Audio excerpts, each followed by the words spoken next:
politics and the royal family are traditionally kept at a distance, but the king seems to be in the middle of a political showdown right now, hosting Ukraine's President Zelensky immediately after that public clash with President Donald Trump in the Oval Office. And on top of that, His Majesty has also invited the US President for another state visit to the UK. So, Kate, let's start with the meeting with President Zelensky first. It came at a very tense time in global politics.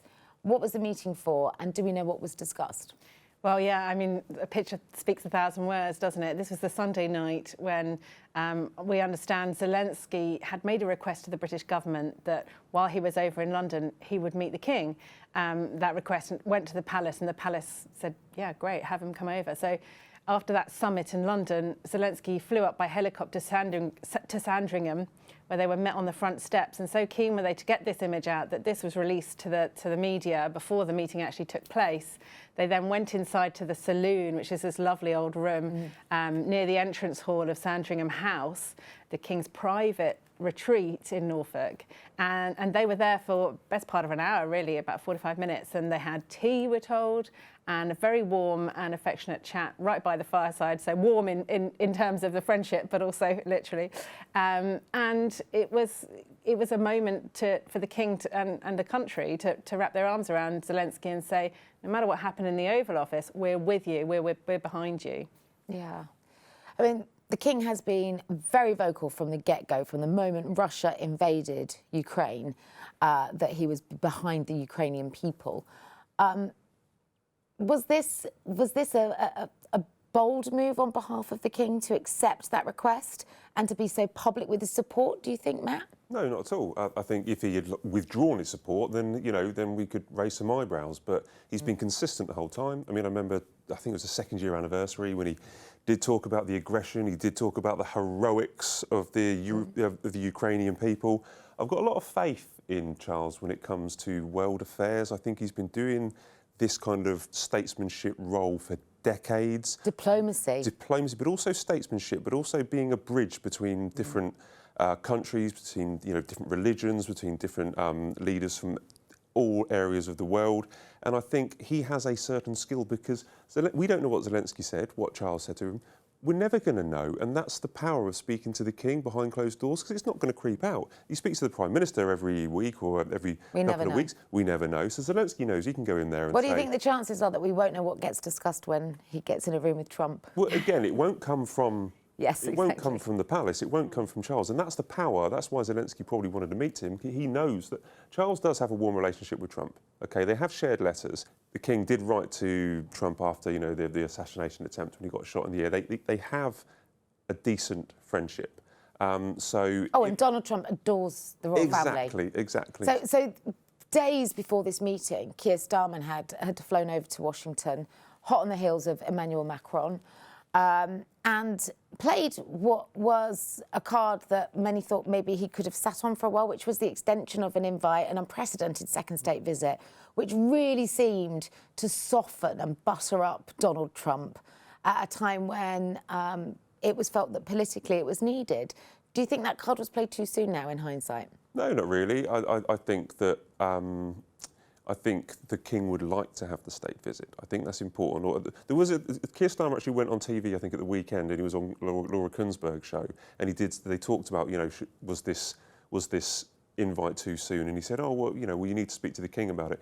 I think the Downing Street and Buckingham Palace are at one on this. I think they both want it to happen. And I think the interesting thing about it is that it's going to be, the invite could be to a personal home, like Zelensky to Sandringham. It could be Trump to Balmoral or Dumfries House. He said that in the letter, didn't he? Yeah, I think that's an incredibly personal touch. And I think that there's going to be so much happening with Trump. You never know what he's going to say tomorrow. He could change, completely do a complete U-turn. So you never know. As long as we're consistent in what we're doing, which is opening the arms of friendship, having a bridge between lots of different kind of countries and communities, and saying the King is a non-political guy that can always come and visit, I think that'll work for us well.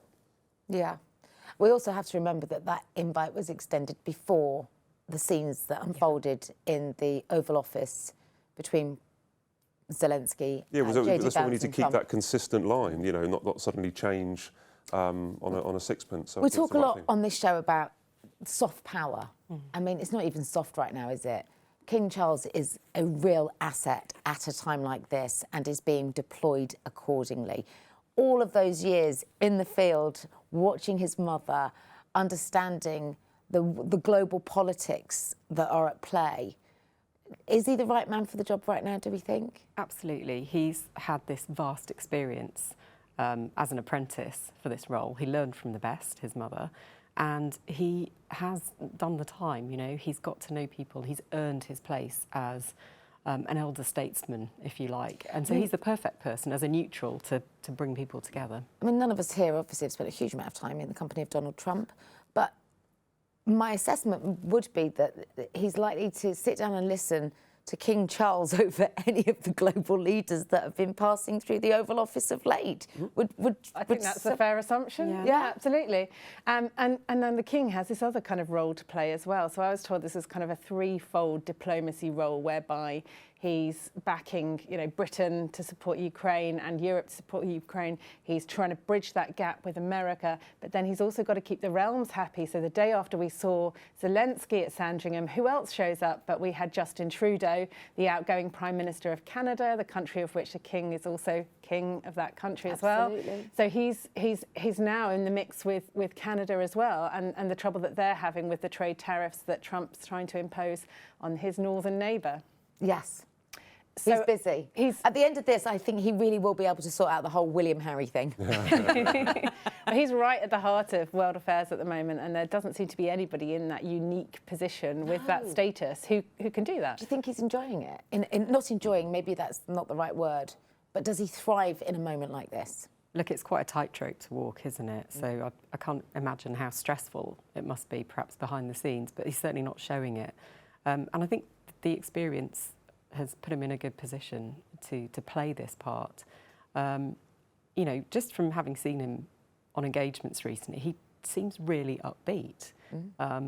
So, I mean, hope none of this is bringing him down. I'd love to be a fly on the wall, though, in his weeklies with Keir Starmer right now, because, I mean, obviously, the last time Trump was in power, I think Boris Johnson was our Prime Minister. That would have been, again, a very different audience to play to for the King. Than maybe Keir Starmer. Interesting times, and the story continues. As you say, by the time this even goes to air, who knows where we'll be. Trump is unpredictable at best.